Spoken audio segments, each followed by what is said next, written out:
तो काकू आपका ये अगला क्वेश्चन है, फोर्थ है ना शायद, हाँ जी ये थर्ड है। एक मिनट,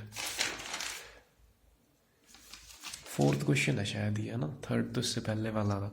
तो ये फोर्थ क्वेश्चन है, देखो। अब आपके पास क्वेश्चन बुक लेके बैठना सामने, कभी बिना बुक के देख रहे हो तो अब देखो, इसमें लिखा हुआ है ABC were partners in a firm sharing profit and losses in the ratio 3:2:1। फिर उसके बाद कहता है they decided to take D into partnership for 1/4 share. ठीक है, तो यहाँ तक ना काकू, यहाँ तक कोई काम नहीं है, ये सिर्फ थ्योरेटिकली है कि हाँ, थ्योरेटिकली दिया हुआ है कि नया पार्टनर है तो गुडविल कैलकुलेशन करने की ज़रूरत है। सबसे पहली बात तो क्वेश्चन देख के घबराना नहीं है बिल्कुल भी, कितना बड़ा क्वेश्चन है, इसमें 3 पार्टनर दिए हुए हैं, उनकी रेशियो दी हुई है, फिर नया पार्टनर शेयर लेके आ रहा है ना, तो ये घबराना नहीं है। हमारा काम सिर्फ इसमें ये प्रॉफिट वाला है, ये तो हमें सिर्फ एज ए इन्फॉर्मेशन दे रखा है। प्रैक्टिकली यहाँ तक इस क्वेश्चन का कोई काम नहीं है। इस क्वेश्चन का काम होता है आगे शुरू, आगे देखो काकू। For this purpose a goodwill is to be valued 3 times. अब यूजुअली क्वेश्चंस में क्या आपने देखा है और देखने को मिलता है कि ईयर्स दिए होते हैं कि कितने ईयर्स की गुडविल मल्टीप्लाई करनी, जैसे लास्ट में फॉर्मूला है ना, एवरेज प्रॉफिट निकालने के बाद जितने भी ईयर्स दिए होते हैं गुडविल के ऊपर सबसे पहले टॉप में, तो उसे मल्टीप्लाई कर देते हैं। जैसे पिछले क्वेश्चन में था 4 ईयर्स दिए हुए थे ना, तो इसमें क्या होता है कि कई बार ना ये क्वेश्चन में उलझाने के लिए टाइम्स लिख देते हैं। तो हमेशा याद रखना, वैल्यू याद रखनी है, goodwill is to be valued. Goodwill is to be valued के बाद जहाँ जो भी लिखा होगा ना, 3 टाइम्स लिखा हो जाए या 3 ईयर्स, उसका मतलब ईयर्स ही होता है असल में। ठीक है, समझ रहे हो आपको? तो आपको यानी ये ईयर्स हो गया। ठीक है, यहाँ तक क्लियर है? अब आगे क्वेश्चन क्या कहता है, अब ये कहता है कि the average annual profit of its previous 4 और 5 ईयर्स। तो इसमें कहता है कि यहाँ पे 5 साल का प्रॉफिट दिया है ना, तो ये कहता है कि एवरेज प्रॉफिट पिछले 4 सालों का और पिछले 5 सालों का। अब जैसे हम अब लगा लो, हम 2022 चल रहा है, 22 सोचना, 22। तो पिछले 4 साल कौन से हुए? एक तो 2022 में हम, 2021 हुआ, 20 हुआ, 19 हुआ और 18 हुआ, है ना। और पिछले 5 साल तो यही है बैक में। तो अब इसमें ये कहता है कि गुडविल आपको पता कैसे निकालनी है, आगे देखो, विच एवर इज हायर, कि जिस इन 5 साल, मतलब पहले निकाल लो 4 साल का एवरेज प्रॉफिट और फिर निकाल लो 5 साल का एवरेज प्रॉफिट। उलझना नहीं, को करके दिखाऊंगा, सिर्फ सुन लो आराम से भी। तो पहले निकालो 4 साल का एवरेज प्रॉफिट और फिर निकालना 5 साल का, या पहले 5 का निकालो फिर 4 का निकाल लेना। और जिसका भी एवरेज प्रॉफिट हाई आता है ना, मतलब जिसका भी एवरेज प्रॉफिट हाई आता है तो उसकी गुडविल निकालनी है आपको, यानी उसको मल्टीप्लाई करना है 3 से। ठीक है, अब सबसे सिंपल सी बात समझनी है कि पिछले पिछले सालों का कैसे लेना है। मतलब पिछले 5 साल का तो सिंपल है, मतलब हमें एवरेज प्रॉफिट निकालना है, टोटल करना पड़ेगा। तो यहीं से 5 ही आए तो इनका सबका टोटल हो जाएगा। पर अगर पिछले 4 साल का निकालना है, अब ये तो 5 साल का गिवन है, तो पिछले 4 साल कौन से सिलेक्ट करेंगे हम, सबसे बड़ी कन्फ्यूज़न होती है ये। और हमेशा याद रखना है कौन से करने हैं। तो जब भी हमें जैसे ये 5 साल का निकालना है तो 5 ही हैं, तो 5 में तो पूरे ही प्लस होंगे। पर अगर हमें पिछले 4 साल का है तो ऊपर से नहीं कभी शुरू करना, क्योंकि फिर नीचे का रह जाएगा। और इसमें लॉजिकली है कि हम 2022 में है अभी प्रेजेंट में, ठीक है, तो हम इसके पिछले सालों का निकाल लेंगे ना, सबसे पहले टॉप में थोड़ी जाएंगे, इसलिए हम निकाल लेंगे इन 4 सालों का, ये ये ये ये। हाँ, समझ रहे हो? पिछले 4 साल हमारी है, अगर हम 2022 में है तो 2022 हमारा करंट साल है, 2021 उससे पिछला साल, 2020 उससे पिछला साल और 2019, तो ये पिछले 4 सालों का प्रॉफिट निकाल लेंगे। और 5 साल तो 5 ही साल है ना। अभी मैं आपको करके दिखाता हूँ। तो इन्होंने हमसे क्वेश्चन में सिंपली एक बात कही है कि गुडविल निकालनी है, ये 3 टाइम्स लिखा हुआ है, 3 टाइम्स यानी 3 साल, वो तो मल्टीप्लाई करना है, लास्ट में करना है, यहाँ तक बात खत्म है। फिर कहते हैं कि the average annual profit of its previous 4 और 5 years whichever is higher, उसके बेस पे निकालना है कि पिछले 5 सालों का अगर प्रॉफिट ज़्यादा आ रहा है एवरेज प्रॉफिट, तब उसको 3 से मल्टीप्लाई करना है। और अगर 4 सालों का एवरेज प्रॉफिट ज़्यादा है फिर आप मतलब 4 साल वाले को करोगे।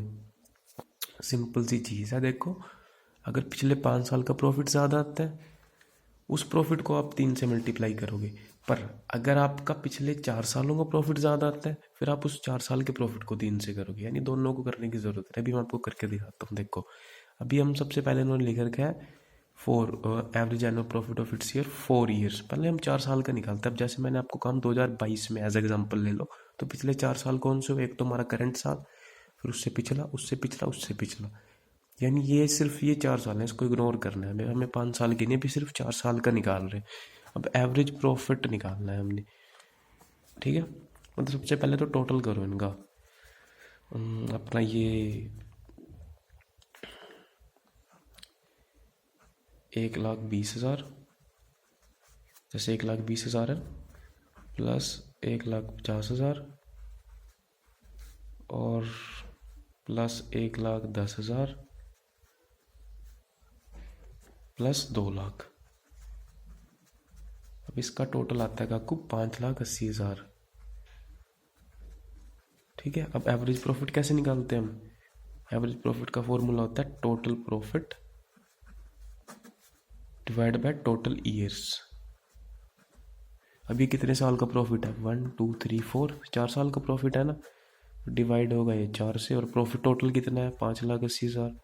और इसमें वो टेबल क्यों नहीं बनाना पड़ रहा पिछले क्वेश्चन की तरह? क्योंकि इसमें क्वेश्चन में कोई एडजस्टमेंट तो नहीं है ना गिवन साइड में। देखो कोई अब नॉर्मल गेन नहीं, कोई ब्रैकेट नहीं है ना, इसलिए उसमें टेबल नहीं बनाना पड़ रहा। कभी आप सोचो, अब इसे डिवाइड करके काट कूट के इसका आंसर आएगा आपके पास 1,45,000, ठीक है। ये आ गया हमारे पास एवरेज प्रॉफिट पिछले 4 सालों का।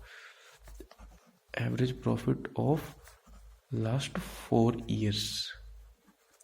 अब निकालना है हमें average profit of last 5 years. और 5 ईयर्स में तो 5 साल की गिवन है, तो 5 के 5 प्लस कर लेंगे। सबसे पहले ऊपर देखो क्या गिवन है, 1,30,000, प्लस उसके बाद देखो 1,20,000 गिवन है ना क्वेश्चन में, 1,20,000। उसके बाद है 1,50,000 गिवन, फिर है 1,10,000 गिवन, फिर है 2,00,000 गिवन। अब इसका टोटल कितना होता है? इसका टोटल आएगा हमारे पास 7,10,000।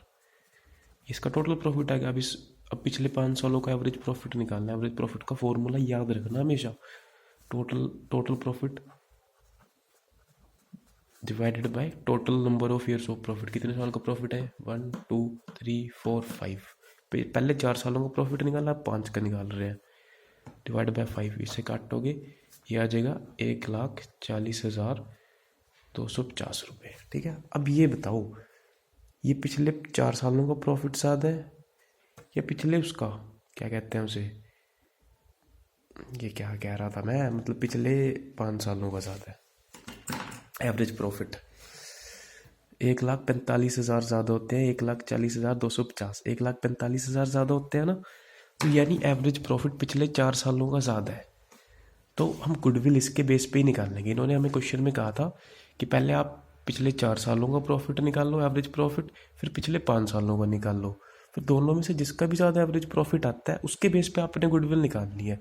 अब हमने पहले पिछले 4 सालों का एवरेज प्रॉफिट निकाला, फिर पिछले 5 सालों का निकाला।